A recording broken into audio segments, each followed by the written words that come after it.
نحمده ونصلي على رسوله الكريم اما بعد فاعوذ بالله من الشيطان الرجيم بسم الله الرحمن الرحيم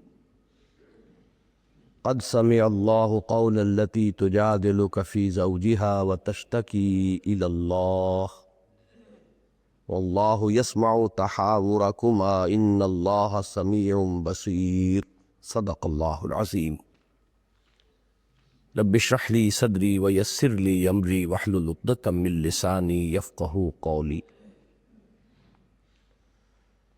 سورہ مجادلہ 3 رکوعوں پر مشتمل ہے اور اس میں کل 22 آیات ہیں۔ ان 22 آیات میں سے ابتدائی 4 آیات ایک معاشرتی مسئلے سے متعلق ہے اور بقیہ پوری 18 آیات کا تعلق مسلمانوں کی جماعتی زندگی سے۔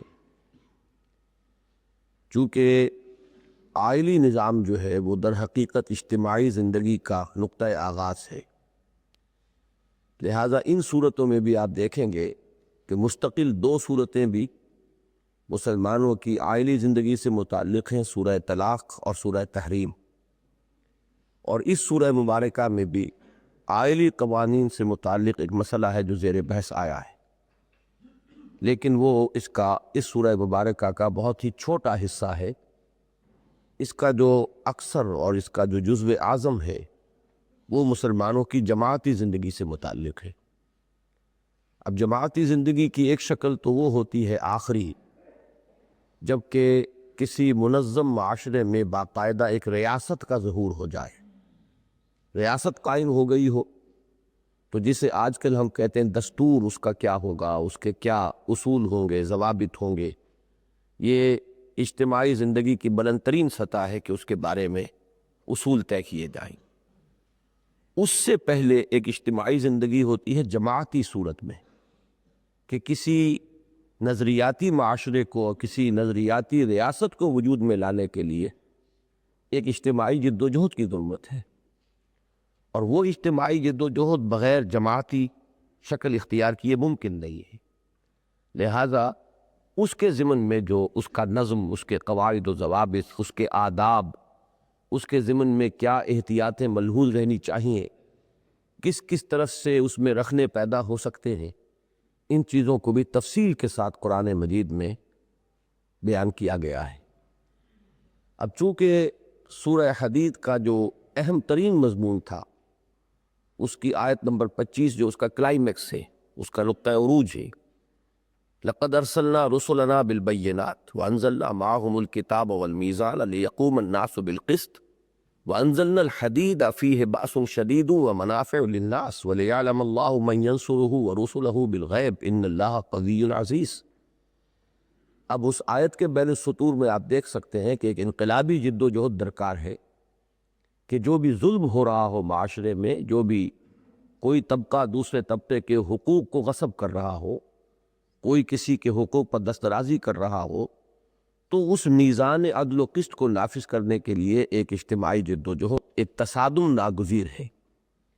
اور اس تصادم کی آخری شکل کیا ہے کہ تلوار بھی ہاتھ میں لینی پڑے، اور اس کے بغیر شاید وہ لوگ کہ جو دوسروں سے ان کے جائز حقوق غصب کر کے اور اپنے معاملے جو ہیں ان کے اندر وہ ترجیحات حاصل کیے ہوئے ہوں، تو وہ کبھی اس کے بغیر آسانی سے تیار نہیں ہوتے کہ وہ اپنے ان ترجیحی جو ان کے حقوق ہیں ان سے دستبردار ہے جائیں۔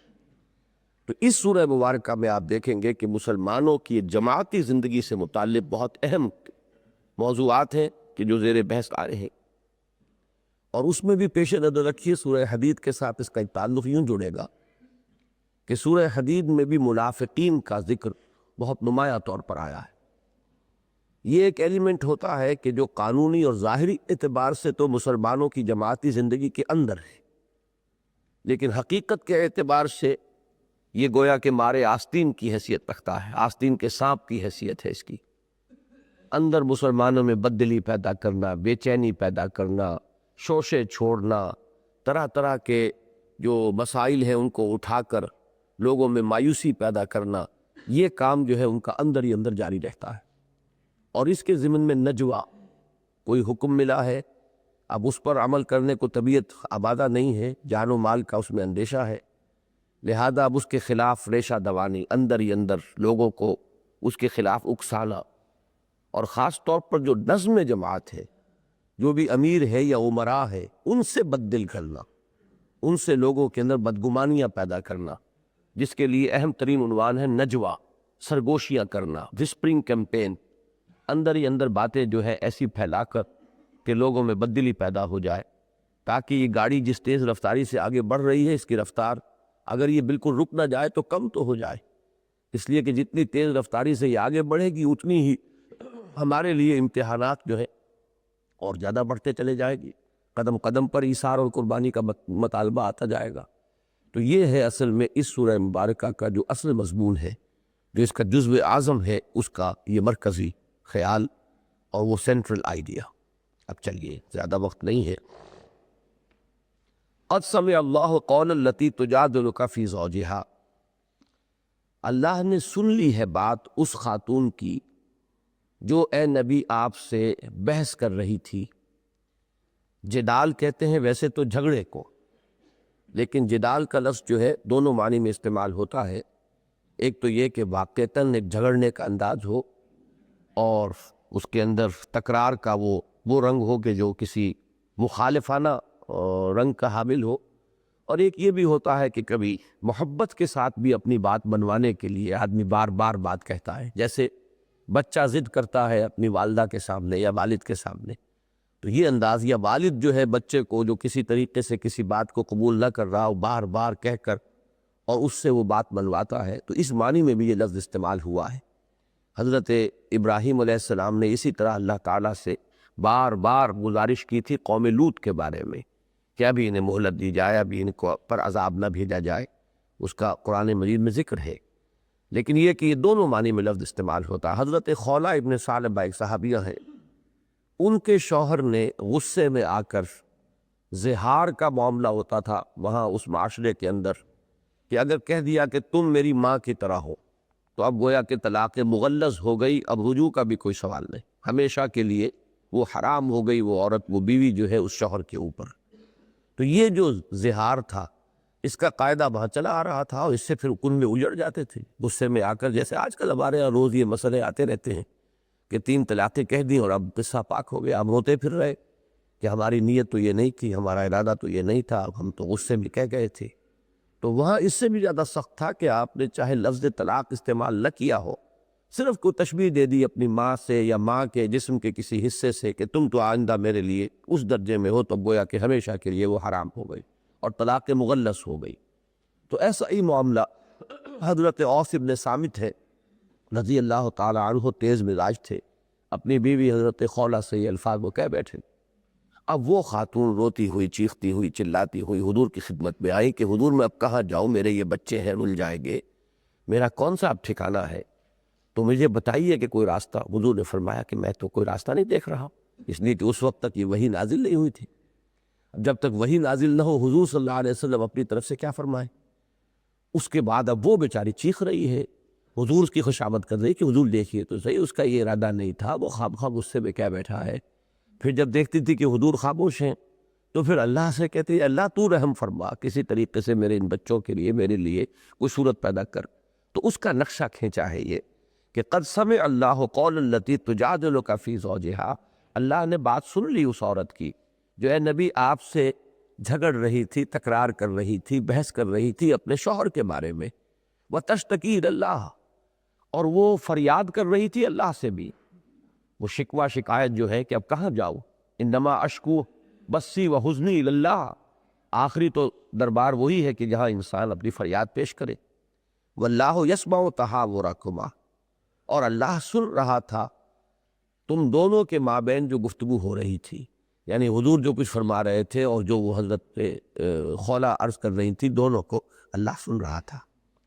ان اللہ سمیع بصیر، اللہ تو ہے ہی سننے والا اور دیکھنے والا۔ الذین یظاہرون منکم من نسائہم، اب یہ قانون اس کا آ گیا، جو لوگ اپنی بیویوں سے زہار کر بیٹھیں، ما ہن امہاتہم، وہ ان کی مائیں نہیں بن جاتی، صرف یہ کہہ دینے سے کہ تم میری ماں کے مانند ہو وہ ان کی مائیں نہیں بن جاتی. ان امہاتہم الا اللہ ولدنہم، ان کی مائیں تو وہی ہیں جنہوں نے انہیں جنا تھا. وَإِنَّهُمْ لَيَقُولُونَ مُنْكَرًا مِنَ الْقَوْلِ وَزُورًا، اور وہ یقیناً ایک بہت بری بات کہہ رہے ہیں. انہوں نے جو کلمہ زبان سے نکالا وہ فی الاصل ہے بہت برا، اور جھوٹ پر مبنی ہے وہ کہ ماں کہہ دیا یا ماں سے مشابہت اس کی کر دی، حالانکہ ماں تو وہ ہے جس نے انہیں چنا تھا. وَإِنَّ اللَّهَ لَعَفُوٌّ غَفُورٌ، اور اللہ تعالیٰ یقیناً معاف فرمانے والا ہے اور مغفرت فرمانے والا ہے. کہ یہ نادانی میں جذبات کی رو میں آ کر اگر کوئی اس قسم کے الفاظ کہہ بیٹھا ہے تو اللہ معاف فرمانے والا ہے اور درگزر فرمانے والا ہے. وَالَّذِينَ يُظَاهِرُونَ مِن نِّسَائِهِمْ ثُمَّ يَعُودُونَ لِمَا قَالُوا. اب یہاں پہ ضابطہ بیان ہو رہا ہے کہ اس مخمصے سے نکلنے کی شکل کیا ہے. جو لوگ اپنی بیویوں سے زہار کر بیٹھے پھر اعادہ کرنا چاہیں اپنے کہے کا، یعنی لوٹانا چاہیں، رجوع کرنا چاہیں، اب باز آنا چاہیں، فَتَحْرِيرُ رَقَبَةٍ مِّن قَبْلِ أَن يَتَمَاسَّا، تو ایک غلام کا آزاد کر دینا ہے اس سے پہلے کہ وہ ایک دوسرے کو چھوئیں. یعنی یہ کہ اب یہ تادیب کے لیے، تنبیہ کے طور پر، تاکہ آئندہ کے لیے بھی لوگوں کو کان ہو جائے اور وہ اس کے بارے میں سوچ سمجھ کر اپنی زبان کا استعمال کیا کرے. تو اب یہ گویا کہ ایک جرمانہ ہے ان پر، ایک کفارہ جو ہے ان کے اوپر عائد کیا جا رہا ہے. ذالکم توعظون بہ، یہ ہے وہ بات جس کی نصیحت تمہیں کی جا رہی ہے. واللہ بما تعملون خبیر، اور جو کچھ تم کرتے ہو اللہ اسے باخبر ہے. فمن لم یجد، جو نہ پائے، اب یہ نہ پانا دونوں شکلوں میں ہو سکتا ہے. ایک تو یہ کہ استطاعت نہیں ہے، اولین شے تو یہی ہے کہ غلام کو آزاد کیا جائے، لیکن یہ کہ استطاعت نہیں ہے، ایسا نہیں ہے اتنا. یا یہ ہے کہ جیسے آج کل کا زمانہ ہے کہ غلامی کا دور ختم ہو چکا، غلام تو نہیں ہے، لہٰذا اس کا جو آلٹرنیٹو ہے وہ بھی ساتھ کے ساتھ یہ فراہم کر دیا. فَمَن لَّمْ يَجِدْ فَصِيَامُ شَهْرَيْنِ مُتَتَابِعَيْنِ مِن قَبْلِ أَن يَتَمَاسَّا، تو جو نہ پائے تو وہ 2 مہینوں کے متواتر پے بپے روزے رکھے اس سے پہلے کہ وہ آپس میں ایک دوسرے کو چھوئیں. فَمَن لَّمْ يَسْتَطِعْ، اور جس کی اس کے اندر استطاعت نہ ہو، جو یہ بھی نہ کر پائے. ایسے واقعات بھی ہوئے ہیں، اور حضور صلی اللہ علیہ وسلم کی حیات طیبہ کے یہ پہلو جو ہیں بڑے لطیف ہیں کہ ایک صاحب سے، ایک صحابی سے، ان سے روزے کی حالت میں ضبط نہیں ہو سکا. وہ اپنی بیوی سے ہم بستری کر بیٹھے. اب وہ حاضر ہوئے روتے ہوئے کہ حضور مجھ سے تو اتنا بڑا جرم ہو گیا، اتنی بڑا گناہ کا صدور ہو گیا. حضور صلی اللہ علیہ وسلم نے اب اس کا کفارہ بتایا. وہاں بھی روزے رکھنے پڑتے ہیں اسی طرح 60 روزے. اب ان سے جب کہا گیا کہ روزے رکھو، وہ کہا حضور مجھ سے ایک روزے میں صبر نہیں ہوا تو یہ 60 روزوں میں کیسے صبر کروں گا. حضور مسکرا دیے. پھر حضور نے فرمایا کہ اچھا پھر اتنا صدقہ دو. وہ کہا میرے پاس تو کچھ ہے ہی نہیں، میں تو بالکل قلاش ہوں، میں کہاں سے صدقہ دوں. تو حضور نے کہا اچھا پھر ذرا بیٹھو، منتظر رہو. اتنی دیر میں کوئی کسی طرف سے کوئی صدقے کی کھجوریں آئیں، بھرا ہوا ٹوکرا حضور کی خدمت میں پیش کیا گیا. حضور نے پوچھا کہاں ہے وہ شخص؟ اب وہ کہا میں حاضر ہوں. فرمایا اچھا یہ لے جاؤ اور صدقہ کر دو اللہ کی راہ میں. یعنی یہ تمہارے لیے تو اب جب صدقہ دے کر تمہیں دے دیا گیا تو تمہاری ملکیت ہو گئی، اب تم اگر اس کو اللہ کی راہ میں دو گے تو تمہاری طرف سے صدقہ ہو جائے گا. انہوں نے کہا حضور مجھے تو مدینے میں کوئی گھر اپنے سے زیادہ حقدار نظر نہیں آتا، میرے بیوی بچے زیادہ مستحق ہیں اس کو جرم کے. حضور مسکرائے اور فرمایا اچھا لے جاؤ اپنے بیوی بچوں کو کھلا دو. تو اب یہ، لیکن اس کو کسی مستقل ضابطے کی بنیاد ہم نہیں بنا سکتے کہ آئندہ بھی کوئی شخص ایسا کر سکے. یہ حضور کا ایک خاص معاملہ ہے. وہ تو خود اپنی ذات میں شارع ہے، اللہ بھی شارع ہے، اور شارع علیہ السلام حضور صلی اللہ علیہ وسلم بھی راہ ڈالنے والے ہیں، لہذا ان کا معاملہ. لیکن اس سے مزاج کا پتہ چلتا ہے کہ بجائے خشونت کے اور بالکل یہودیوں کے انداز میں وہ بال کی کھال اتارنا اور الفاظ کے اوپر ہی ڈیرا لگا کر بیٹھ جانا، اس کی بجائے یہ کہ اصل روح جو ہے اس کو مد نظر رکھنا. یہ ایک اصولی ہدایت تو ملے گی، لیکن اس کو جو ہے ہم نظیر آئندہ کے لیے نہیں بنا سکتے. یہ حضور صلی اللہ علیہ وسلم کے خصوصی معاملات ہیں. فَمَن لَّمْ يَجِدْ فَمَن لَّمْ يَسْتَطِعْ، جس میں اس کی استطاعت نہ ہو، فَإِطْعَامُ 60 مسکینہ، تو وہ پھر 60 مسکینوں کو کھانا کھلائے. ذَلِكَ لِتُؤْمِنُوا بِاللَّهِ وَرَسُولِهِ، یہ اس لیے کہ تم ایمان پختہ رکھو اللہ پر اور اس کے رسول پر. یہاں تھوڑا سا اشکال ہو سکتا ہے کہ کیا تعلق ہوا اس میں. اس لیے کہ یقیناً جیسا کہ میں نے کئی مرتبہ عرض کیا ہے، ایمان سے عمل پیدا ہوتا ہے اور عمل سے بھی ایمان پیدا ہوتا ہے۔ تو یہ جو ایک مشقت ہے 60 روزے پے بپے رکھنا، اب جو شخص یہ کرے گا، اس جو آرڈیل میں سے گزرے گا، اس مشقت میں سے گزرے گا، وہ اس یقین کی بنیاد پر گزرے گا نا کہ اللہ ہے، اللہ کا حکم ہے، اس سے اس کے ایمان کو تقویت پیدا ہوگی۔ لہذا ذالک لتؤمنوا باللہ ورسولہ، یہ بھی اللہ تعالیٰ تمہیں کسی مشقت میں نہیں ڈالنا چاہتا، اللہ تعالیٰ کو تمہیں تکلیف پہنچا کر کوئی خوشی نہیں ہوتی، بلکہ در حقیقت جو تمہاری اندر جو یعنی اخلاقی اعتبار سے کہہ لیں، عملی اعتبار سے جو اس وقت ایک خامی کا ظہور ہوا ہے، یہ اس کے ازالے کے لیے ہے، یہ ساری ایکسرسائز جو تم سے کرائی جا رہی ہے تاکہ تمہارا ایمان اور یقین اور پختہ ہو جائے۔ وَتِلْكَ حُدُودُ اللَّهِ وَلِلْكَافِرِينَ عَذَابٌ أَلِيمٌ، اور یہ اللہ کی حدود ہیں۔ اب اس میں گویا کہ تنبیہ کا انداز ہے، کیونکہ یہ بات قرآن مجید میں بار بار آئی ہے کہ جو کوئی اللہ کے حدود سے تجاوز کرے گا فَأُولَٰئِكَ هُمُ الظَّالِمُونَ، تو پھر وہ تو ظالم ہے۔ تو تلک حدود اللہ، یہ نہ سمجھنا کہ یہ کسی عام آدمی کی کہی ہوئی بات ہے، یا یہ کوئی ایسی معمولی سی بات ہے کہ جس کے بارے میں تمہارے اندر سہل انگاری پیدا ہو جائے۔ تلک حدود اللہ وللکافرین عذاب علیم، یہ اللہ کی حدود ہے اور کافروں کے لیے دردناک عذاب ہے۔ کافروں سے یا مراد وہ کافر نہیں ہے جن کو کہ ہم قانونی انداز میں کافر سمجھیں، بلکہ جو حدود اللہ کے بارے میں یہ روش اختیار کرے کہ جس طرح چاہے ان کو توڑ دے، تو کفر اور کس شے کا نام ہے؟ بتوں سے تجھ کو امید ہے، خدا سے نو امیدی، مجھے بتا تو صحیح اور کافری کیا ہے؟ در حقیقت حدود اللہ سے کبھی جذبات کی رو میں بہہ کر انسان سے کوئی خطا ہو جائے وہ بات اور ہے، جان بوجھ کر اللہ کی کسی حد کو توڑنا تو یہی تو کفر ہے۔ تو ایسے کافروں کے لیے دردناک عذاب ہے۔ اب یہاں سے وہ دوسرا مضمون شروع ہو رہا ہے، ان الذین یحادون اللہ ورسولہ کبتوا کما کبت الذین من قبلہم۔ یہ جو محادہ ہے یہ حدید ہی سے بنا ہے، حدید لوہا، اور لوہے سے اسلحہ بنتا ہے، فیہ منافع للناس، فیہ باس شدید و منافع للناس۔ اب یہیں سے لفظ محادہ بنا ہے، باب مفعلہ ہے حدید سے، لوہے کا لوہے سے ٹکرانا، یہ مقابلہ، جنگ۔ اور یہ جنگ ہی نہیں بلکہ کوئی بھی اگر مخالفت ہے، زور آزمائی ہے، مظاہرہ ہے، یہ مظاہرہ بھی در حقیقت جو ہے محاذ آرائی ہے، یہ سب بھی اس محادے کے اندر آ جائیں گے طبعاً، اگرچہ اصلاً اس کے معنی ہوگی جنگ۔ جو لوگ محاذ آرائی کرتے ہیں، مخالفت کرتے ہیں اللہ کی اور اس کے رسول کی، کبتوا کما کبت الذین من قبلہم، وہ ہلاک ہو چکے، برباد ہو چکے، چاہے عالم واقعہ میں ابھی نہ ہوا ہو، فیصلے صادر ہو چکے ہیں ان کی ہلاکت کے، پھانسی کا حکم مل چکا ہے، چاہے ابھی ایگزیکیوشن بھی فیل نہ ہوئی ہو۔ کبتوا کما کبت الذین من قبلہم، وہ بھی اسی طرح خائب و خاسر ہو چکے اور ہلاک ہو چکے جیسے ان سے پہلے کے ان کے جو کردار والے لوگ تھے وہ ہلاک ہو چکے۔ وَقَدْ أَنزَلْنَا آيَاتٍ بَيِّنَاتٍ، اور ہم تو اتار چکے ہیں روشن آیات، وَلِلْكَافِرِينَ عَذَابٌ مُّهِينٌ، اور کافروں کے لیے دردناک عذاب ہے۔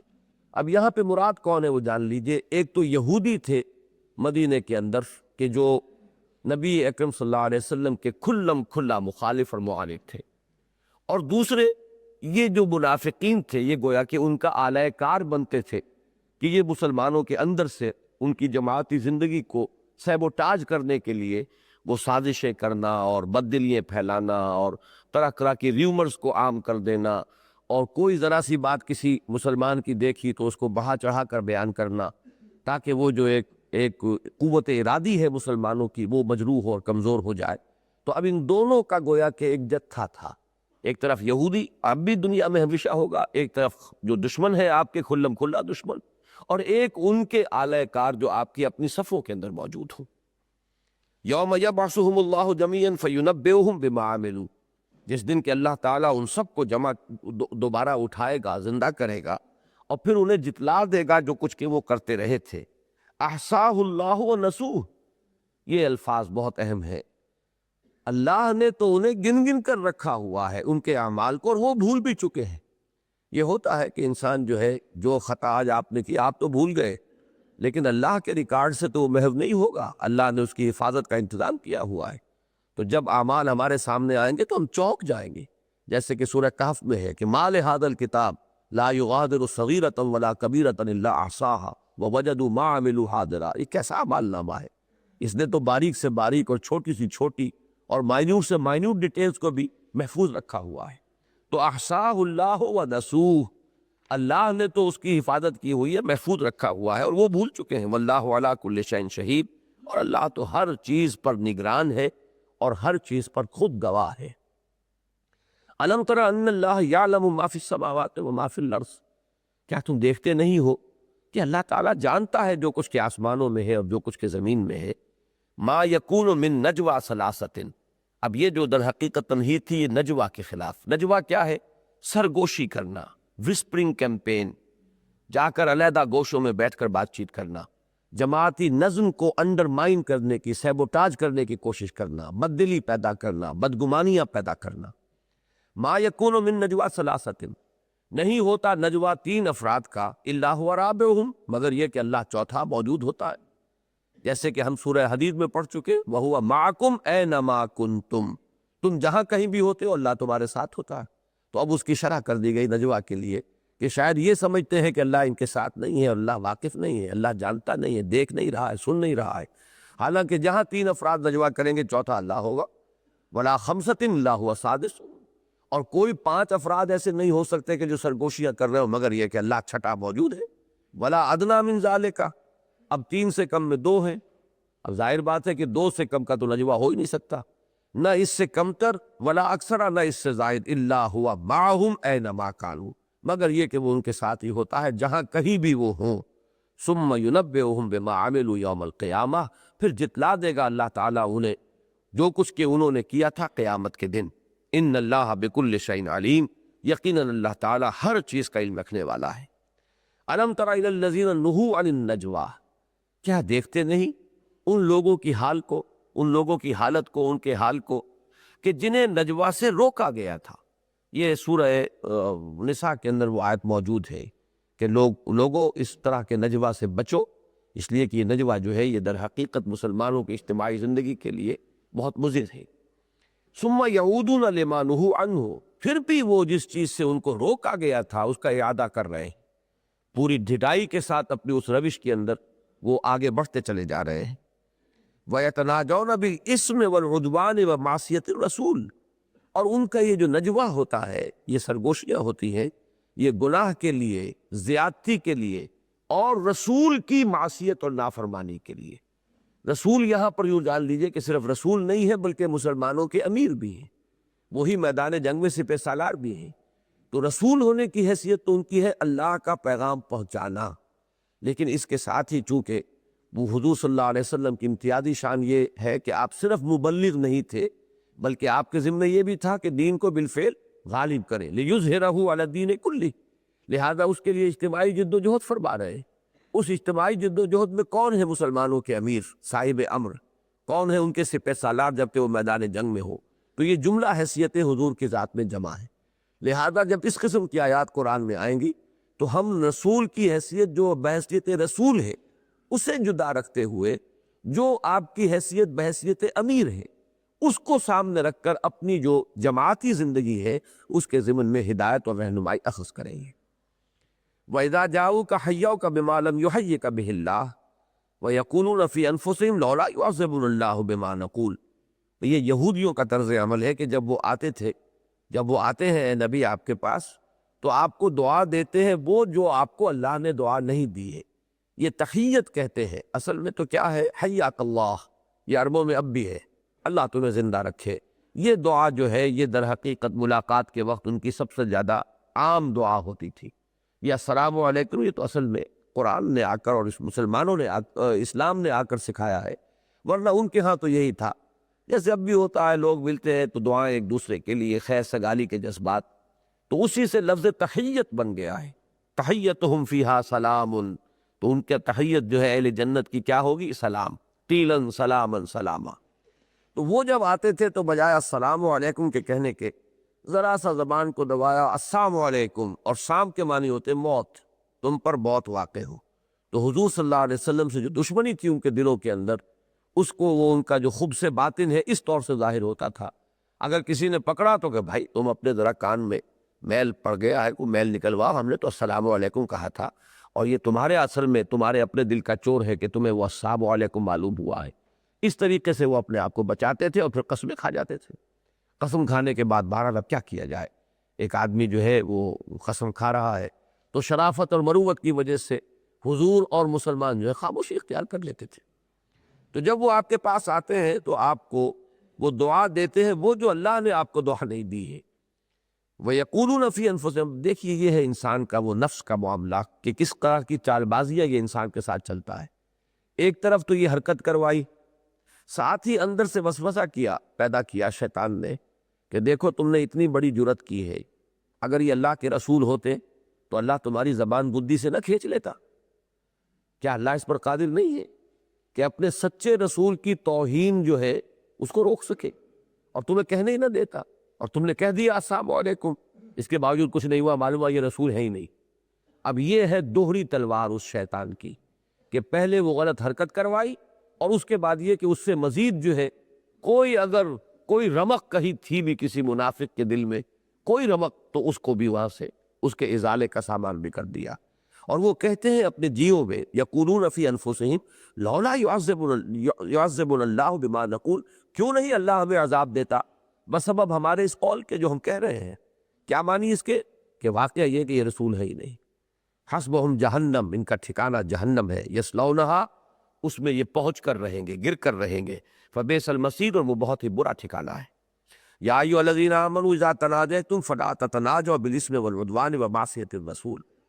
اے اہل ایمان، جب تمہیں کوئی سرگوشی کرنی ہو، کوئی علیحدگی میں بھی مشورے کی ضرورت ہوتی ہے. آخر اجتماعی زندگی میں اس کا پورا موقع ہوتا ہے. آپ کسی کو کسی نیک کام کے لیے بھی اگر کچھ ترغیب دلانا چاہتے ہیں تو بسا اوقات وہ علیحدگی میں جا کر اس سے بات کی جائے تو زیادہ مؤثر ہو جاتی ہے بات.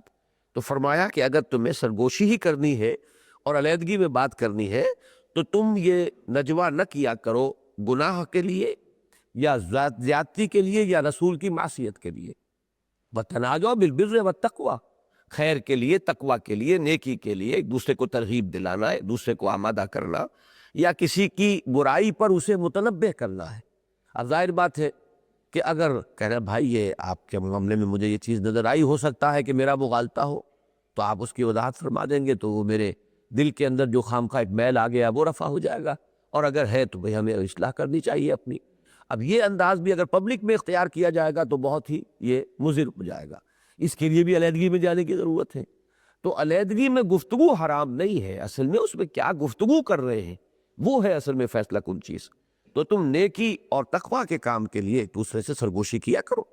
وَاتَّقُوا اللَّهَ الَّذِي إِلَيْهِ تُحْشَرُونَ، اور اس اللہ کا تقوی اختیار کرو جس کی طرف تمہیں جمع کیا جائے گا لا محالہ. انما النجوى من الشیطان، اب یہ نجوہ وہ ہے جو مخالفانہ نجوہ تھا منافقین کا، کہ یہ نجوہ شیطان کی طرف سے ہے، یہ شیطانی عمل ہے، اس کی اکساہٹ شیطان پیدا کر رہا ہے. لِيَحْزُنَ الَّذِينَ آمَنُوا، تاکہ جو اہل ایمان ہیں وہ حزن سے دوچار ہوں. اب اس کا ایک اثر پڑتا ہے اس جماعتی زندگی کے اوپر، بد دلی، افسردگی. اب کسی نے کہہ دیا کسی کے بارے میں، خاص طور پہ امیر کے بارے میں کہہ دیا. اب یہ کہ آدمی جو ہے ہر وقت اتنا چوکس چوکنا بھی نہیں ہوتا کہ فوراً جائے اور کہے اور اس کی پوری تحقیق کرے. تحقیق میں تاخیر ہو گئی ہے، اس پورے عرصے کے اندر اس بات نے دل کے اندر کچھ نہ کچھ اثرات پیدا کر دی، کچھ نہ کچھ میل آئی گیا.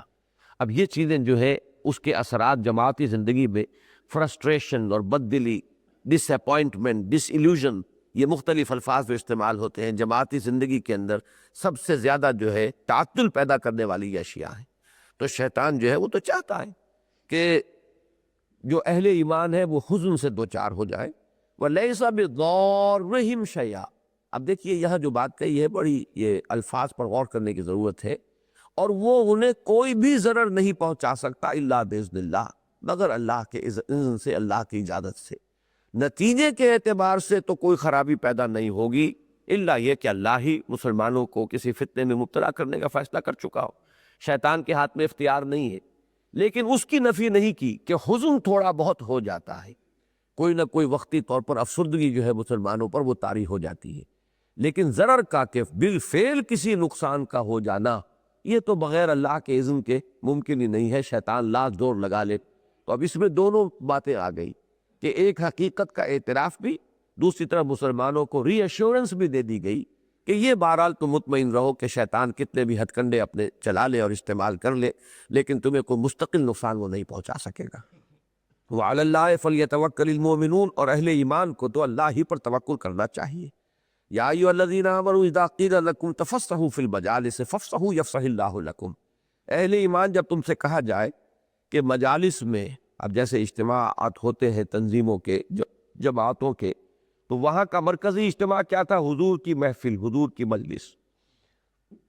اس میں کیا ہوتا تھا کہ یہ لوگ جو ہوتے تھے یہ جتھا بندی کر کے ایک جگہ بیٹھتے تھے، اور اس طرح سے آپس میں گھس کر بیٹھتے تھے کہ کوئی اور شامل نہ ہو، تاکہ یہ تبصرے کرے، حضور کچھ فرما رہے ہیں اور یہ ساتھ کے ساتھ فقرے بازی کر رہے ہیں، ایک دوسرے کو اشارے کر رہے ہیں، کیا کہہ رہے ہیں یہ کیا کتنی احمقانہ بات کہہ دی ہے، معاذ اللہ۔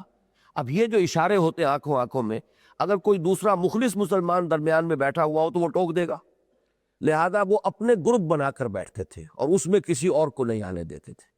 اس سے جو ہے وہ روکا جا رہا ہے، کھل کر بیٹھو اور لوگوں میں مل جل کر بیٹھو، علیحدہ جتھے بندی کر کے، گروپنگ کر کے جو ہے مجلسوں میں مت بیٹھا کرو۔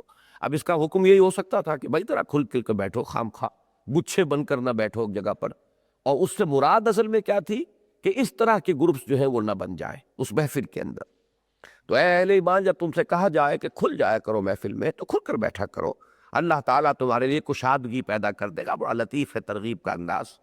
وَإِذَا قِيلَ انشُزُوا فَانشُزُوا يَرْفَعِ اللَّهُ الَّذِينَ آمَنُوا مِنكُمْ وَالَّذِينَ أُوتُوا الْعِلْمَ دَرَجَاتٍ، اور جب کہا جائے اٹھ جاؤ تو اٹھ جایا کرو، اللہ تعالیٰ تم میں سے جو واقعی اہل علم ہیں اور صاحب ایمان ہیں ان کے درجات بلند کرے گا۔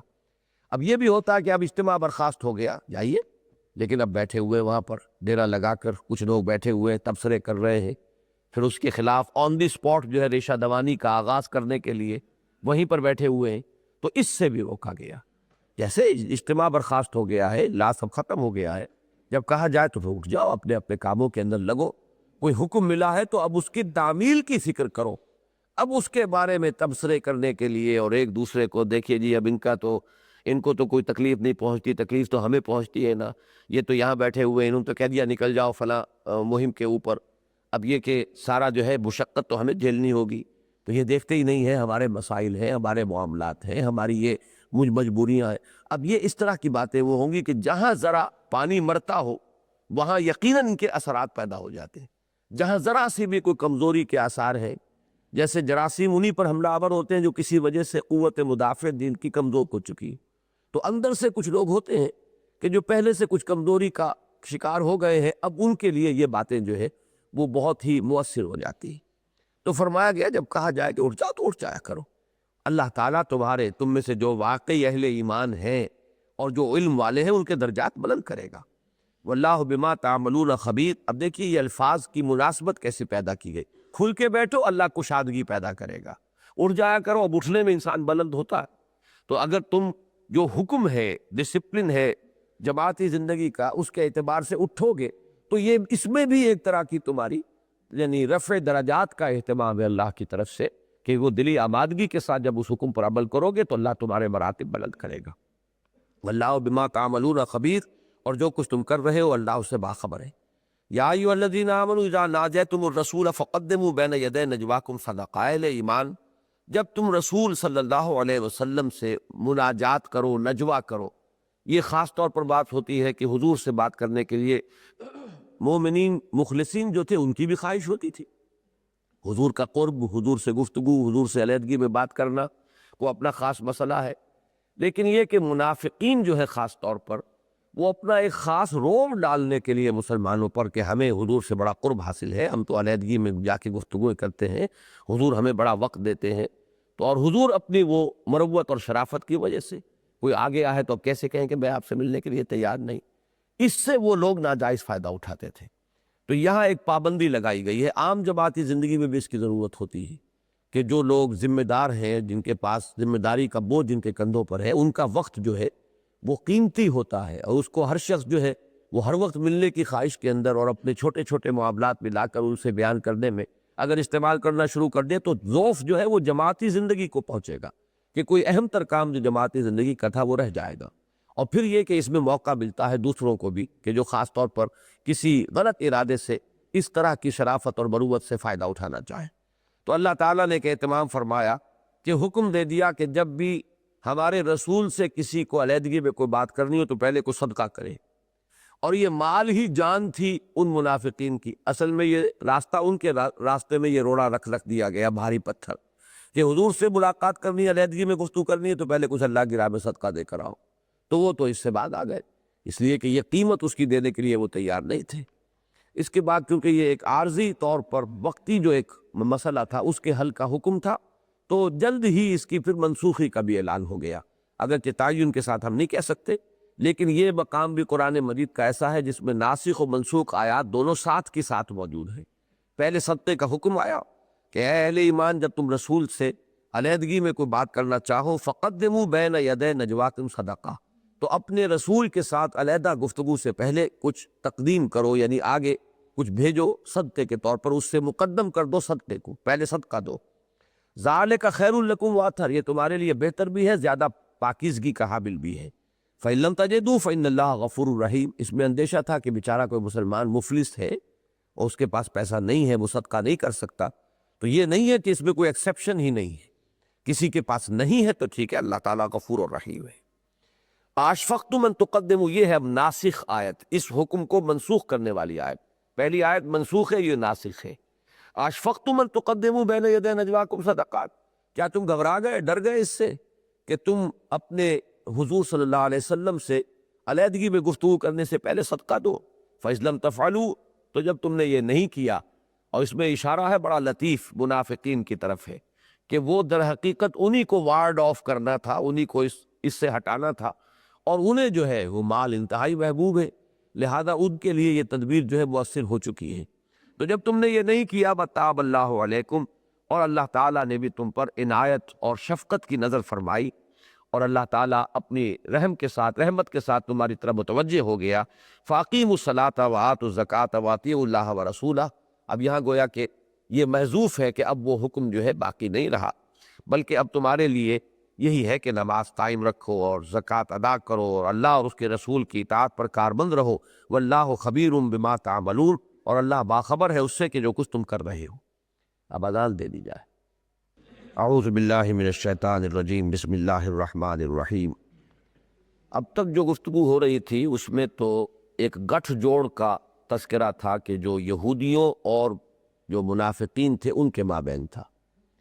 اب بقیہ جو حصہ ہے، جو آخری رکوع ہے، اس میں ایکسکلوسیولی، بالکل علیحدگی کے ساتھ اور خاص طور پر منافقین کا ذکر ہے، جو قانوناً تو مسلمان تھے، مسلمانوں کی جماعت میں شریک تھے، لیکن یہ کہ ان کا کردار جو ہے وہ منفی کردار تھا۔ الم تر الی الذین تولوا قوما غضب اللہ علیہم، کیا تم نے دیکھا نہیں ان لوگوں کو جو ان سے دوستی رکھتے ہیں جن پر اللہ کا غضب ہوا ہے۔ مغضوب علیہم کون ہے؟ یہود۔ غیر المغضوب علیہم ولا الضالین، سورہ فاتحہ میں جو الفاظ ہے آخری اس میں تقریباً اجماع ہے کہ مغضوب علیہم کی سب سے بڑی مثال جو ہے وہ یہود ہیں، اور ضالین کی سب سے بڑی مثال نصارہ ہیں۔ جن پر اللہ کا غضب ہوا ہے ان سے دوستی کیے ہوئے ہیں۔ ما ہم منکم ولا منہم، وہ نہ تم میں سے ہے نہ ان سے ہے۔ یعنی نفاق کا اصل سبب کیا ہے؟ اپنی جان پیاری ہے، اپنا مال پیارا ہے، دنیا سے محبت ہے۔ ایسا شخص کسی کا بھی نہیں ہوتا، چاہے وہ سب کا بن رہا ہو، حقیقت میں کسی کا بھی نہیں۔ لا الہ ہؤلاء ولا الہ ہؤلاء، وہ نہ ادھر کے ہیں نہ ادھر کے ہیں، نہ ان کے ساتھ ہیں نہ ان کے ساتھ ہیں، بلکہ مذبذبین بین ذالک، اس لیے کہ ان کی جو نکیل ہے وہ تو اپنے مفادات کے ہاتھ میں ہے، تو مفاد جدھر ہوگا ادھر جائیں گے۔ وہ جس کو کہتے ہیں کہ وہ بینگن کے غلام تو نہیں ہے، وہ تو شاہ کے غلام ہیں۔ تو ان کا شاہ کون ہے؟ ان کی اپنی خواہشات اور دنیا کی محبت، اور یہ چیزیں ہیں کہ جو جدھر نظر آئے گی ادھر چلے جائیں گے۔ ما ہم منکم ولا منہم، نہ وہ تم میں سے ہیں مسلمانوں اور نہ وہ ان میں سے ہیں۔ وَيَحْلِفُونَ عَلَى الْكَذِبِ وَهُمْ يَعْلَمُونَ، اور وہ جھوٹ پر حلف تک اٹھا جاتے ہیں، انہیں اس میں بھی کوئی باک نہیں ہے، جانتے بوجھتے۔ ایک تو مغالطے میں آدمی کسی چیز کو صحیح سمجھ رہا ہے، حقیقت میں صحیح نہیں ہے، تو وہ قسم بھی کھا بیٹھا، لیکن جانتے بوجھتے ہوئے وہ قسمیں کھاتے ہیں جھوٹی۔ یہ اب سورہ منافقون بھی آگے آئے گی، اس میں سب سے بڑی علامت ہی ان کی یہ آئی ہے، آگے بھی الفاظ آئیں گے کہ انہوں نے اپنی قسموں کو اپنے لیے ڈھال بنا لیا ہے۔ اعد اللہ لہم عذابا شدیدا، اللہ نے ان کے لیے تیار کیا ہوا ہے بہت بڑا عذاب، بہت سخت عذاب۔ انہ ساء ما کانوا یعملون، یقیناً بہت برا ہے طرز عمل جو انہوں نے اختیار کیا ہے، بہت برے ہیں وہ کام جو وہ کر رہے ہیں۔ اتخذوا ایمانہم جنتاً، انہوں نے اپنی قسموں کو اپنے لیے ڈھال بنا لیا ہے۔ یعنی جب گرفت ہوتی ہے، باز پرس ہوتی ہے، ایکسپلینیشن کال ہوتی ہے، تو جھوٹ بولتے ہیں، اور جھوٹ کے اوپر مزید جو ہے، جیسے دروازہ بند کر کے تالا لگا دیا جائے تو پہلے جھوٹ بولا، جھوٹ پر قسم بھی کھا لی، حلف بھی اٹھا لیا۔ تو اب ظاہر بات ہے کہ کسی شریف انسان کے لیے اس کے بعد مزید کچھ کہنا جو ہے اس کی گنجائش نہیں رہتی۔ فصدوا عن سبیل اللہ، تو وہ رک گئے ہیں اللہ کے راستے سے۔ صد یصدو فعل لازم بھی ہے، فعل متعدی بھی ہے، رکنا بھی اور روکنا بھی، اور یہ دونوں الفاظ یہاں پر دونوں مفہوم مراد ہے۔ خود بھی اللہ کے راستے سے رکے، دوسروں کو بھی روکنے کی کوشش کر رہے۔ فلہم عذاب مہین، تو ان کے لیے بہت اہانت آمیز عذاب ہے، اہانت توہین کرنے والا رسوا کن عذاب۔ لن تغنی عنہم اموالہم ولا اولادہم من اللہ شیئا، نہیں بچا سکیں گے انہیں نہ ان کے مال نہ ان کی اولادیں اللہ سے کچھ بھی۔ یعنی جب اللہ کی طرف سے پکڑ ہوگی، ابھی دنیا میں تو قسمیں کھا کے چھوٹ جاتے ہیں، لیکن اللہ کی پکڑ سے انہیں کوئی چیز نہیں بچا سکے گی، نہ ان کے مال کام آئے گے، نہ ان کے جو اولاد ہے وہ ان کو وہاں پر ڈھال بن کر بچا سکے گی عذاب خداوندی سے۔ اولئک اصحاب النار هم فیہا خالدون، یہ آگ والے ہیں اور اس میں ہمیشہ ہمیشہ رہیں گے۔ یوم یبعثہم اللہ جمیعا، اب یہ ایک بہت لطیف بات ہے جو آ رہی ہے کہ جو کسی چیز کا عادی ہو گیا ہو تو وہ تو ہر وقت وہ بات غیر اختیاری غیر ارادی طور پر بھی اس سے صادر ہو جاتی ہے۔ تو فرمایا جس دن کہ اللہ تعالیٰ انہیں سب کو جمع کرے گا اور کھڑا کرے گا اور اٹھا دے گا بعد سے بعد الموت کے بعد ان سب کو، فَيَحْلِفُونَ لَهُ كَمَا يَحْلِفُونَ لَكُمْ، تو وہ اللہ کے سامنے بھی جھوٹی قسم کھائیں گے جیسے کہ تمہارے سامنے کھاتے ہیں، اس لیے کہ عادت جو پڑ گئی، انہیں یہ احساس نہیں ہوگا کہ اب ہم کہاں کھڑے ہیں۔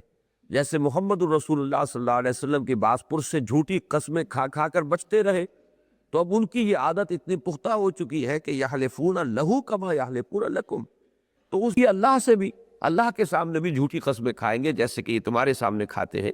وَيَحْسَبُونَ أَنَّهُمْ عَلَىٰ شَيْءٍ، اور سمجھیں گے کہ ان کا کوئی موقف ہے، کسی جگہ کھڑے ہونے کا کوئی ٹھکانہ ہے ان کا۔ أَلَا إِنَّهُمْ هُمُ الْكَاذِبُونَ، آگاہ ہو جاؤ کہ وہ جھوٹے، ان کے لیے کوئی موقف نہیں۔ لا مقام لکم، کوئی تمہارے لیے اب یہاں پر مقام نہیں ہے، کہیں کھڑے ہونے کی گنجائش نہیں ہے۔ استحوذ علیہم الشیطان، شیطان نے ان پر شیطان چھا چکا ہے، شیطان نے ان پر تسلط حاصل کر لیا ہے، ان کے اعصاب پر، ان کی سوچ پر، ان کے نقطۂ نظر پر، ان کا جو ویلیو سٹرکچر ہے کہ کون سی چیز قیمتی ہے کون سی چیز کم قیمتی ہے، ان تمام چیزوں کو ایک خاص رخ پر ڈال دیا شیطان نے۔ تو استحوذ علیہم الشیطان فانساہم ذکر اللہ، شیطان نے ان کے اوپر جو ہے وہ اس طرح چھا گیا ہے اور تسلط اس نے حاصل کر لیا ہے کہ اللہ کی یاد سے انہیں غافل کر دیا ہے۔ اب یہاں پر وہ لفظ ذہن میں لے آئیے، الم یأن للذین آمنوا ان تخشع قلوبهم لذکر اللہ وما نزل من الحق، اور یہی سورہ منافقون میں آپ دیکھیں گے کہ نفاق سے بچنے کی شکل کیا ہے؟ اللہ کا ذکر۔ اے اہل ایمان، تمہیں غافل نہ کر پائیں کوئی بھی دنیاوی مصروفیات، لا تلہکم اموالکم ولا اولادکم عن ذکر اللہ ومن یفعل ذلک فاولئک هم الخاسرون، اللہ یاد رہے، دل میں استحضار ہو، تو پھر شیطان کو جو ہے آپ کے اوپر حملہ کرنے کا موقع نہیں ملتا۔ لیکن یہ کہ اگر ذکر سے یہ قلب خالی ہو جائے، لیکن ذکر کا مطلب کیا ہے؟ استحضار اللہ فی القلب، یہ نہیں کہ زبان تو چل رہی ہے لیکن دل میں کچھ اور ہی خیالات آ رہے ہیں، چکی وہاں کوئی اور ہی چل رہی ہے، تو یہ ذکر نہیں ہے، یہ بظاہر ذکر ہے، حقیقتاً ذکر نہیں۔ وہ ذکر اصل میں وہی ہے کہ جس سے کہ واقعتاً دل میں بھی استحضار ہو گیا ہو اللہ کا، تو وہ ہے کہ جب دل میں اللہ ہوگا تو شیطان نہیں گھس سکتا، اس کا یہاں پر کوئی وار کارگر نہیں ہو سکتا۔ جیسے کہ حدیث میں آتا ہے کہ جب تک انسان ذکر کرتا ہے اور ذکر کے اندر ہے اور اللہ کی یاد اس کے دل میں ہے، شیطان دور رہتا ہے۔ جب دل غافل دیکھتا ہے تو وہ تھوتنی اپنی لگا کر، یہ اصل میں سور کے منہ کے لیے یہ لفظ استعمال ہوتا ہے، جیسے اس کی تھوتنی ہوتی ہے ویسے ہی شیطان جو ہے اپنی تھوتنی جو ہے وہ دل پر آ کر ٹکا دیتا، پھونکے مارنی شروع کر دیتا ہے۔ تو اس سے بچنے کا راستہ کیا ہے؟ ذکر اللہ، فانساہم ذکر اللہ اولئک حزب الشیطان، یہ شیطان کی پارٹی ہے، یہ اس کی جماعت ہے۔ الا ان حزب الشیطان هم الخاسرون، آگاہ ہو جاؤ کہ شیطان کی پارٹی ہی کے لیے خسارہ ہے، ناکامی ہے، بربادی ہے، تباہی ہے۔ اگرچہ یہ کہ اس وقت انہیں یہ نظر آ رہا ہے کہ ہمارے ہتھ کنڈے جو ہے کامیاب ہو رہے ہیں، ہم بچ گئے، ہم جھوٹ بول کر بچ آئے، ہماری کوئی سرزنش نہیں ہوئی، ہم نے قسم کھا لی، لیکن یہ کہ یہ چیزیں جو اس وقت انہیں اپنی کامیابیاں نظر آ رہی ہیں، حقیقت میں یہی ان کی تباہی اور بربادی کا اصل سامان ہے۔ اب یہ جو حزب الشیطان کا لفظ آیا ہے تو یہ صورت اس اعتبار سے قرآن مجید میں منفرد ہے۔ ویسے تو حزب اللہ کا لفظ سورہ مائدہ میں بھی آیا ہے، لیکن وہاں تقابل موجود نہیں ہے، حزب الشیطان کا لفظ وہاں نہیں آیا۔ یہ مقام اس اعتبار سے بہت اہم ہے، حزب اللہ، حزب الشیطان، ان دونوں کا، جس کو سائملٹینیس کنٹراسٹ کہتے ہیں، فوری تقابل، دونوں کو آمنے سامنے لا کر ان کے فرق اور تفاوت کو واضح کر دیا جائے۔ تو یہاں اولئک حزب الشیطان الا ان حزب الشیطان هم الخاسرون۔ اب آ رہا ہے حزب اللہ کون ہے، اللہ کی پارٹی کون سی ہے۔ اللہ کی پارٹی کے ضمن میں ایک بات تو پہلے آ چکی ہے، خلوص اور اخلاص کے ساتھ جماعتی نظم کی وہ پابندی کریں، اللہ کے رسول کی اطاعت کریں، جو بھی انہوں نے نظم قائم کیا ہے اب ختم نبوت کے بعد، جو بھی جس کے ہاتھ میں ہاتھ دیا ہے یا جس کو اپنا امیر تسلیم کیا ہے یا جو اس نظم جماعت کے تحت ان کا امیر بنایا گیا ہے، ان کے ساتھ بھی وہ معاملہ کریں، نجوہ ان کے خلاف نہ کریں، ان کے ساتھ جو ہے وہ خلوص اور اخلاص کا ایک رشتہ جو ہے وہ دل میں برقرار رکھے۔ دوسری بات اہم ترین جو ہے اب آ رہی ہے کہ ان کی دلی محبتیں جو ہے وہ اپنے مقصد کے تابع ہو گئی ہوں۔ دلی محبت جو ہے یا تو ہوتی ہے طبعی طور پر والدین کو اولاد سے محبت ہے، اولاد کو بھی کچھ محبت والدین سے ہوتی ہے یا حمیت ہوتی ہے ان کی، اسی طریقے سے بیوی کو شوہر سے ہے، شوہر کو بیوی سے، یہ طبعی محبتیں ہیں، وطن سے ہے، قوم سے ہے، قبیلے سے، طبعی محبتیں ہیں، یہ ان کی نفی کبھی بھی اسلام نے نہیں کی، بلکہ یہ کہ ان کو ایک حد میں رکھنا ہے۔ البتہ جو پارٹی حزب اللہ ہے اس کا کرائیٹیرین یہ ہوگا کہ ان کی محبت اصلاً اپنے نظریے اور اپنے مقصد کے ساتھ ہو۔ جب مقصد اور نظریے کے ساتھ اور اپنے اس کام کے ساتھ جو بھی نصب العین زندگی کے لیے اختیار کیا ہے اس کے ساتھ اصل محبت ہوگی، تو اب محبت میں یہ ترجیح ہو جائے گی کہ جو ان کے ہم مقصد ساتھی ہے اصل محبت ان سے ہوگی، جو ان کے ہم سفر ہے، جو اس کام میں ان کے ساتھ شریک ہے، جس کے لیے کہ کمیونسٹ لٹریچر میں کامریڈ کا لفظ استعمال ہوتا ہے کہ ساری محبتیں طبعی جو ہے پیچھے چلی جائیں، نیچے چلی جائے اور یہ محبت فائق ہو جائے۔ اگر اس کے برعکس معاملہ ہو تو پھر وہ حزب اللہ نہیں ہے۔ اگر طبعی محبتیں جو ہے وہ غالب ہے اس دوسری محبت پر جو نظری اور مقصدی محبت ہے، تو پھر وہ حزب اللہ کو کوالیفائی نہیں کر سکیں گے کہ وہ انہیں حزب اللہ قرار دیا جائے۔ یہ بندھن بہت ضروری ہے۔ اب یہ ہے بات جو یہاں آ رہی ہے، ان الذین یحادون اللہ ورسولہ اولئک فی الاذلین، یقیناً وہ لوگ کہ جو مخالفت میں کمر کس چکے ہیں اور مظاہرہ کر رہے ہیں، آپس میں گٹھ جوڑ کر چکے ہیں اللہ کے اور اس کے رسول کے خلاف، وہی ہے جو سب سے زیادہ ذلیل ہو کر رہیں گے، آخر کار خائب و خاسر وہی ہوں گے۔ کتب اللہ لاغلبن انا ورسلی، اللہ نے تو یہ لکھ دیا ہے، طے کر دیا ہے، یہ بات اس کے نزدیک فیصل شدہ ہے کہ بالآخر تو میں اور میرے رسول ہی غالب آ کر رہیں گے۔ یہ خاص قرآن مجید کی حکمت کا ایک اہم موضوع ہے کہ رسول کبھی مغلوب نہیں ہو سکتا۔ عارضی طور پر کوئی ایسی بات ہو جائے دوسری بات ہے، جیسے غزوہ احد میں ہو گیا یا کوئی معاملہ ایسا، لیکن یہ کہ بالآخر رسول لازماً غالب آتے ہیں اور ہمیشہ آتے رہے ہیں، یہاں تک کہ پوری قومیں ہلاک کر دی گئی، لیکن رسولوں کو اللہ تعالیٰ نے کامیاب فرمایا۔ نبیوں کے ساتھ یہ ضمانت نہیں ہے، نبی وہ شہید بھی کر دیے گئے، حضرت یحییٰ علیہ السلام نبی تھے، حضرت عیسیٰ رسول تھے، حضرت عیسیٰ کو تو اللہ نے ایسے بچایا ہے کہ فرشتے انہیں لے گئے اٹھا کر، لیکن یہ ہے کہ حضرت یحییٰ ان کو باقاعدہ شہید کر دیا گیا اور اس کے راستے میں کوئی معجزانہ رکاوٹ نہیں آئی۔ ان اللہ قوی عزیز، یقیناً اللہ تعالیٰ قوت والا ہے اور زبردست ہے، اس کا ہی اقتدار جو ہے وہ آخری ہے، فیصلہ کن۔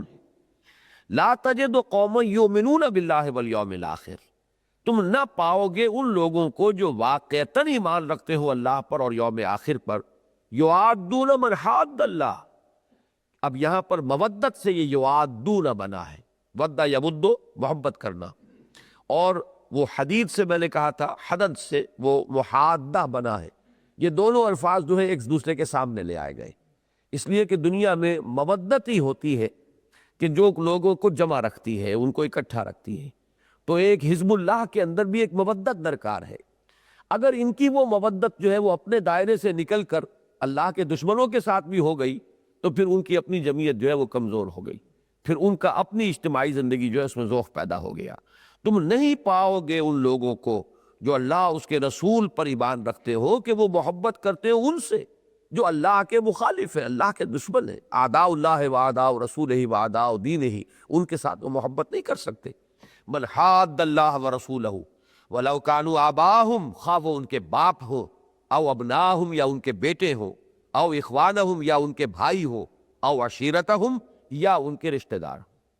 ان تمام طبعی رشتوں پر اگر یہ رشتہ غالب نہیں آیا تو پھر اس کا مطلب یہ ہے کہ وہ تقاضا جو ہے، وہ کوالیفیکیشن جو ہے، پری کوالیفیکیشن ٹینڈر جیسے ہوا کرتا ہے کہ آپ کو معلوم ہے کہ کوئی ٹینڈر ہے تو پہلے یہ شرطیں پوری ہونی چاہیے۔ اگر آپ چاہتے ہیں کہ آپ کو حزب اللہ قرار دیا جائے، اللہ مانے کہ ہاں یہ میری پارٹی ہے، تو یہ اس کے لیے پری کوالیفیکیشن جو ہے یہ لازم ہے کہ اپنی محبتوں کا انسان جائزہ لے کہ آیا واقعتاً وہ اس بنیاد پر اثر نو استوار ہو گئی ہے یا نہیں ہوئی۔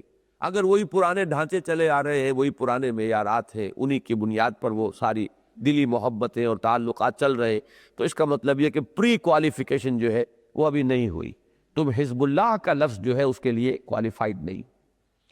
تو اب یہاں یہ ترغیب کا انداز ہے، تم نہیں پاؤ گے کسی صاحب ایمان کو کہ وہ محبت کرتا ہو اس شخص سے کہ جو دشمن ہو اللہ کا اور اس کے رسول کا، چاہے وہ باپ ہو، چاہے وہ بیٹا ہو، چاہے وہ بھائی ہو، چاہے وہ رشتہ دار ہو۔ اولئک کتب فی قلوبہم الایمان وایدہم بروح منہ، یہاں یہ منفی انداز میں بات آئی ہے، اور مثبت انداز میں کہ تمہارا دوست انما ولیکم اللہ ورسولہ والذین آمنوا الذین، وہ جو آیت آئی ہے سورہ مائدہ میں ہمارے منتخب نصاب نمبر 2 میں شامل ہے کہ مسلمانوں جان لو تمہارا ولی، تمہارا محبت جو ہے سب سے زیادہ تو ہونی چاہیے اللہ سے، نمبر 1، نمبر 2 اللہ کے رسول صلی اللہ علیہ وسلم، نمبر 3 اہل ایمان، اس کے بعد جو محبتیں ہوں گی۔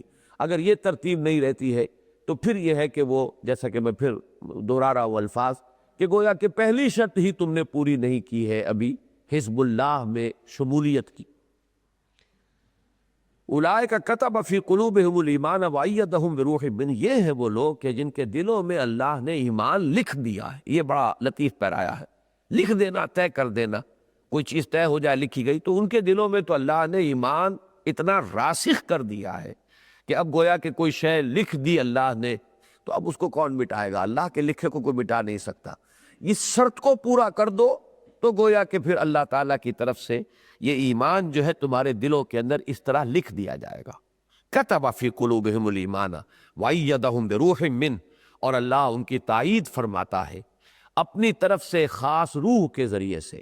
اب یہاں پر یہ بھی ہو سکتا ہے کہ مراد روح القدس ہو، حضرت جبرائیل ہو، اور ان کے ذریعے سے اللہ تعالیٰ تثبیت عطا فرماتا ہو۔ اور یہ روح کا لفظ جو ہے روح و ریحان، یہ اصل میں مادہ ایک، یہ ریح، روح، چونکہ واو اور یہ جو ہے یہ تو انٹر کنورٹیبل ہے، حروف علت ہے، تو لطیف شے، ہوا جو نظر نہیں آتی، محسوس تو ہوتی ہے لیکن نظر نہیں آتی، ایسے ہی یوں سمجھیے کہ انویزیبل چینلز ہیں جن کے ذریعے سے اللہ تعالیٰ تائید پہنچاتا ہے۔ ایک تو ویزیبل چینلز ہے، اللہ نے مدد کی، اللہ تعالیٰ نے حضور کی مدد فرمائی، اہل ایمان کے ذریعے سے بہترین ساتھی عطا فرما دیے، یہ بھی تو حضور کی مدد ہو گئی اللہ کی طرف سے کہ ابو بکر اور عمر اور عثمان اور علی اور حمزہ اور سعد بن ابی وقاص ایسے ایسے ساتھی دے دیے، تو یہ بھی اللہ کی تائید ہے، اہل ایمان کے ذریعے سے اے نبی ہم نے تمہاری تائید فرمائی۔ تو ایک تو ویزیبل چیزیں ہوتی ہیں جن سے کہ تائید ہوتی ہے، ایک انویزیبل چینلز ہیں جو نظر نہیں آتے، وہ ہے کہ جس سے اللہ تعالیٰ نے ان کو تقویت دی ہے۔ وَأَيَّدَهُمْ بِرُوحٍ مِّنْهُ وَيُدْخِلُهُمْ جَنَّاتٍ تَجْرِي مِن تَحْتِهَا الْأَنْهَارُ، یہ تو دنیا میں ہو چکا، باقی آخرت میں کیا ہوگا؟ انہیں داخل کرے گا ان باغات میں جن کے نیچے ندیاں بہتی ہوں گی، خالدین فیہا، وہ اس میں ہمیشہ ہمیشہ رہیں گے، رضی اللہ عنہم ورضوا عنہ۔ یہ اب آخری مقام ہے کسی بندے کے لیے، جب یہ نوید آ جاتی ہے تو اس سے آگے کی اب کون سی بات رہ گئی؟ وہ اللہ سے راضی ہو گئے، اللہ ان سے راضی ہو گیا۔ یہ باہمی رضا بندی جو ہے، باہمی رضا، یہ ہے در حقیقت آخری مقام۔ ہمارا رسم العین کیا ہے؟ رضائے الہی کا حصول، ہم اللہ کی رضا حاصل کر لے، اللہ ہم سے راضی ہو جائے، ہم اس سے راضی ہو جائیں۔ یہ راضی برضا دنیا میں بھی ہے، اللہ کے فیصلے پر انسان مطمئن رہے، رضا بالقضاء۔ اس پرچے میں جو خط آیا ہے مولانا ابو نصر الندوی مدظلہ کا، اس میں یہ لفظ 2 مرتبہ استعمال ہوا، رضا بالقضاء، راضی رضائے رب رہنا یا اللہ کا جو فیصلہ ہے اس پر راضی رہنا۔